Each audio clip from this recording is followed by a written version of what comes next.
Welcome, everyone. I'm Amy Seeley, president of Seeley Test Pros and Leap, helping students to succeed in all kinds of tests from 8th grade to grad school throughout Ohio. And I'm Mike Bergen, president of Chariot Learning, helping students with test school and life based out of Rochester, New York. Between the three of us today, we have over 82 years of experience at the highest levels of the test preparation and supplemental education industries. We both love to talk and learn about the latest issues in education, testing, and admissions. So let's get down to tests and the rest. The fascinating test prep professional we want to profile today is Kristen Lefebvre. We're so happy to be speaking with you today, Kristen. How are you? I'm doing great, thanks. Thanks for having me here. I appreciate it. So, Kristen, tell us a little bit about where you are and what you do. Sure. So I am located in the greater Boston area in Massachusetts, and I am the National Director of Education at StudyPoint. So StudyPoint is an educational services company that specializes in one-on-one, in-home, and online academic and test prep and college admissions consulting services. And we offer that to students in grades K through college across the U.S.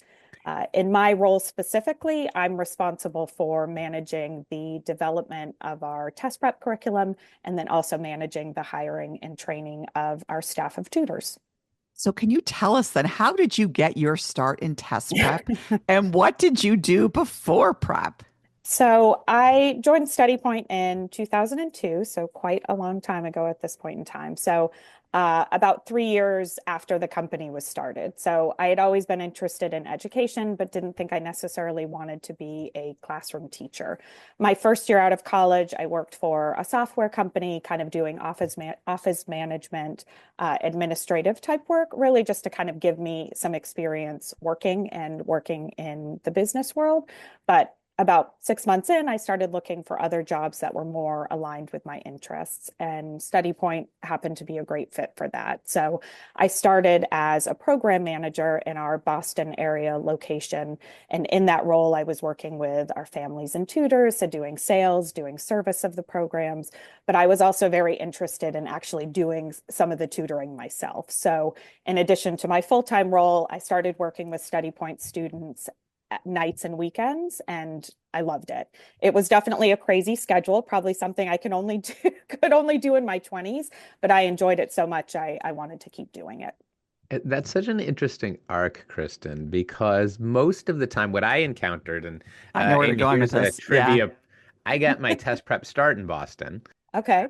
but usually what happens is a teacher or a tutor moves into Right. the That's what I was thinking. management position, not the other way around. Yep. But of course, you wind up in the same place. You're working full time, Yes. and then you're working more hours of teaching. Yes. Yes, absolutely. And we actually have many of our full-time staff members did follow that trajectory where they started with us as tutors and then moved into full-time positions with us. I followed a different path, but like you said, you end up in the same spot. What's funny is I think one of the most desirable things in an organization is the person kind of doing a lot of that managing, right? That they really understand from the ground up, like the Oh, work or the service. So that's why I think the 100%. trajectory, and so that's why it's kind of, it to me, a great, a lot of the roles in a company like a test prep company, they're just so better sort of delivered when you really come through that pipeline of like, I've taught this stuff, Yep. right? Yep. Yeah. Absolutely. So tell us a little about what kind of training that did you receive? What was that like for you? Sure. So when I first started with StudyPoint, I received training in kind of both the business operation side of things so that I would know how to do my role. But I also received training in all things test prep related. So we really try to make sure that it's not just our tutors who are the experts, but those full-time staff members, that they're really knowledgeable about the tests so that in their conversations with families, when they're either selling the programs to them or providing service to them, they can really speak knowledgeably about them as well. So kind of as part of that, I attended our tutor trainings, which were the trainings we conducted for new hire tutors, so that I could really get that full perspective and understands all the ins and outs of the tests and our program. So, and then from there, I started tutoring myself, working with students myself, and then eventually moving into the role of actually leading trainings for our tutors. So it seems like you got into StudyPoint very early in its progression. How has StudyPoint evolved? And like your role has changed throughout, but how has Yeah. the whole organization changed during your time? Yeah, one of the things I find so cool about it is that because I joined StudyPoint so early on in its existence, I have been able to wear a lot of different hats and learn about all the different aspects of our business. When I first started with StudyPoint, we worked with students in home in three different markets. So at that point in time, we were in the Boston area, in DC, and then in Philadelphia, and we were about to expand to Chicago as And I'm well. assuming those were all physical offices in those Yes, regions. yes. At Yeah. that point in time, those were all physical offices there. But since that time, we've grown a ton, and we're now offering in-home tutoring in 19 metro areas, Wow. and then online tutoring across the country, as well as we have some students who are abroad as well. So I mean, it's certainly been a unique experience for me because I feel like I've grown professionally as the company has Of has course. really grown and Yeah. expanded as well. Well, I'm wondering too, as I'm thinking back to the early 2000s, right? Since we've all been in this for quite some time. I'm wondering if you've noticed that shift. We're back in the quote unquote early days, Mike and I in the early 90s. The fact that test prep, there was sort of more of a calendar for it. There were probably months of the year we were fully engaged in Yep. test prep and months of the year that really you kind of were laying low. So I'm wondering if you've seen that too, where it's like now test prep is like a 12-month a Yes. year business. Have you Yeah. kind of witnessed that at Study Point? I'm wondering. Definitely. It used to be much more, cyclical and there Like would be seasonal, ebbs and right? flows there. Oh, absolutely. And it has become much more consistent, which Which is ultimately is a good. good thing, I guess, certainly for that. But yes, that's something that we've noticed as well. And as far as the services you guys offer, has that expanded or did you guys start with those initial tests and you've still work with the same tests? So when our founders launched StudyPoint, it actually started the one program they offered was study skills. Oh, okay. And Oh, then they interesting. grew from there to start offering academic tutoring, eventually test prep. So by the time I joined, they had been doing test prep. Um, and then we expanded to the college admissions piece. So those services have grown as well, certainly since when StudyPoint first started. It's interesting because these days, right, executive function Yes. is such a hot topic Oh, and really an yes. emerging market, but Mhm. StudyPoint was very early in Mhm. the cycle.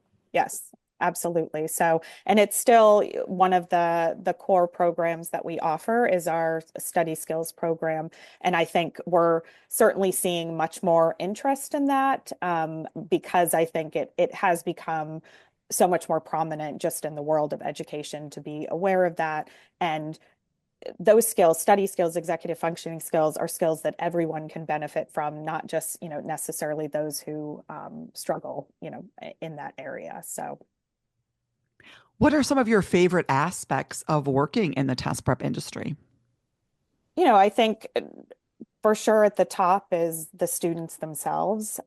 I really enjoy being a part of their journey to college, and knowing that we really do help them to open doors to possibilities that might not otherwise have existed. So, it could be helping a student raise their scores to the point where now there is a new tier of colleges that are open to them at that point that they might not have otherwise been competitive in applying to them. Or, we work with students all the time where we hear from them later that because their scores were at a certain level, they were able to get certain scholarships or financial aid that really helps to make college more affordable. And at this point in time, college is so expensive. Anything we can do to help make that more manageable, it's just so rewarding to know that we're making a real difference there. That's fantastic.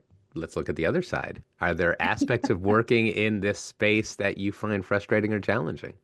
I'm sure as everyone does, there are at times I would say, one of the first things that comes to mind there is just the changes that the tests go through every 5 to 10 years. Being in this industry for as long as I have gone through so many different test changes and format changes, and College Board and ACT certainly like to keep us on our toes.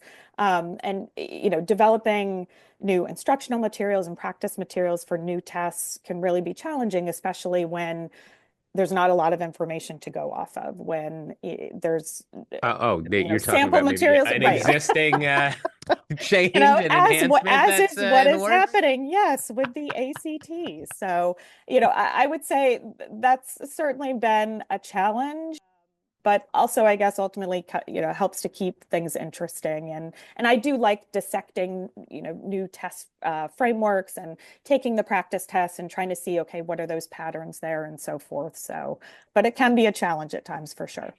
It's so funny, Mike, because we've done so many of these profiles. I think this is the first time that is the frustration expressed by a test prep professional, because really this last year has Because Kristen is in the curriculum side, right? Yeah. And that Yes. is Yes. like that's hardest. If you're just a teacher, not just a teacher, but yeah. like if your job is to teach materials that other people provide, then you're ahead of the frustration. Your frustration might be you have to learn Right. something that somebody provides for you, but the curriculum creators or the Yes. practice test developers, we've been speaking to a lot of Yep. people who are Sure. Mhm. creating exams, and it's really difficult. Like you got to get started earlier in the cycle. You Oh, have to yes. worry about it more. By the same token, there's a little job security. If the tests Yes. never change, then Well, Right. I mean, in the case of Exactly. ACT, though, I mean, but in the case of ACT for all of us, we could say, no, we literally have been teaching the same Right. test. totally. Whereas obviously we cannot say that with SAT, because the SAT has Yeah. iterated about every 9 years or so. These last two transformations by SAT and ACT have been the most significant in Yeah. any of our careers, I would say. Right. Yeah. Agreed. Agreed. Yep. And this ACT one, I don't think is as substantial as the Right. SAT revision either. Yeah. Agreed. Yeah. Agreed. It's Yeah. just the lack of practice materials early on Exactly. that's making it more challenging for all of us in the industry, right? We're all in Exactly. that same boat, if you will. Yes. Um, so, Kristen, obviously you've been in the industry for quite some time. What insights would you like to share with current or future test prep professionals? I think through the experience that I have had tutoring, but also just what I've seen from the program management side of things and hearing from tutors, I do think that especially if you're new to the industry, I think setting clear expectations with your students and families right from the start of the program. That could be about things like lesson frequency, lesson length, your cancellation policy, what your stance is on completing homework, completing practice tests, things like that. I really think doing that right from the start so that they know where you're coming from, you know where they're coming from. I think that can help to avoid some frustrating situations down the line. I think I've seen tutors get into situations where they try to be flexible with families and it ends up backfiring on them. So I Mhm. think setting those expectations right from the start, I think it can help just make sure that things go more smoothly. Excellent points. Okay. The most important question, Kristen. What is something most of your colleagues would be surprised to learn about you? So I am very much an introvert. I have spent, a lot of time kind of creating and leading trainings for tutors, but I really don't enjoy being in the spotlight. I Wow. do think that's one of the reasons why one-to-one tutoring was such a good fit for me, because it was just me and the student. I could really focus my attention just on them. I'm not standing up in front of a class or something like that. And that was a fit for me, always was a fit for me. So, I would say even doing this podcast is a little outside of my comfort zone, but want to thank you both. You've made it a really enjoyable experience. Well, it would never have come through that you Yeah. are an introvert, and certainly your resume doesn't suggest that.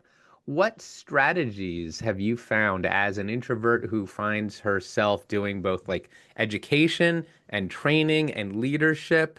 What have you found really helpful for I yourself? think for me, preparation is key, and just making sure that I'm not someone who's going to do well winging things. So anything where I will be presenting, I want to make sure that I'm prepared for it, that I have my notes, that I have reviewed them, that I've kind of practiced them, so I can go in feeling more confident with being able to deliver on that. I actually think you're making a really great point, which is a lot of times in this industry, we assume that because people are instructors or teachers, that they can get up in front of a group, no problem. Where I think that actually a lot of the people in our industry, because so much happens one-on-one, that you're exactly right, that actually, it's interesting when we all kind of meet up, there are definitely people where it's like, oh, it's clear. Like in a one-on-one situation, they are like on fire, they're awesome. But in a larger group, it's like, whoa, whoa, whoa, no, this is out of my comfort zone. So it's an interesting thing to notice that I think we definitely have some instructors, right, who I know are great one-on-one, but I would not put them in front of a group. Because you kind of judge like what's their, what's their comfort level or their ability to connect with larger groups of kids. So interesting. Absolutely. Yeah. That's fantastic. Well, Kristen, we could definitely talk about you all day. Unfortunately, we are out of time. Thank you so much for joining us. Thank you both. I appreciate the invite. And again, this has been a great experience. We love that. If listeners would like to get in touch with you, what's the best way for them to do that? They can go to our website, which is www.studypoint.com. Awesome. We hope you enjoyed this discussion as much as we did. Be sure to join us for another fascinating topic and guest on the next Tests and the Rest. Did you enjoy this episode as much as we did? Find expanded links and more for this and all of our episodes at our show page at testsandtherest.com. While you're there, be sure to explore everything the larger TestBright site has to offer, including real, expert, unbiased answers to the toughest admissions testing questions. Of course, we'd love for you to rate, review, and subscribe to Test and the Rest on your favorite podcast platform. If there's a topic or guest you'd like us to feature, just let us know and spread the word.